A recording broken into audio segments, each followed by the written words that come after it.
विनंती आहे 100% लोकांनी मतदान करा। आपले पोरं आपल्या सुना कुठं बाहेर गावी नोकरीसाठी असतील तर त्यांना बी फोन करा।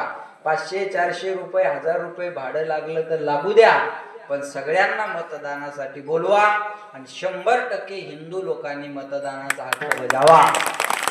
कारण लोकसभेचा जर विचार केला तर ऐका, फक्त 42% मतदान हिंदूचं झालं आणि 100% मतदान मॉमेडियन लोकांचं झालं। मग 42%, अरे हा काही मतदानाचा टक्का आहे? म्हणून माझी विनंती आहे 100% लोकांनी मतदान करा।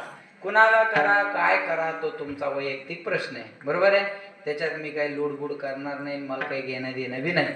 माझे फक्त एवढंच काम आहे, तुम्ही मतदानाला प्रवृत्त व्हावं, तुम्ही मतदान केंद्रापर्यंत जावं। आणि माझी विनंती आहे तुम्हाला, लोकशाहीनं आपल्याला दिलेला तो अधिकार आहे, मतदार राजा म्हणतात।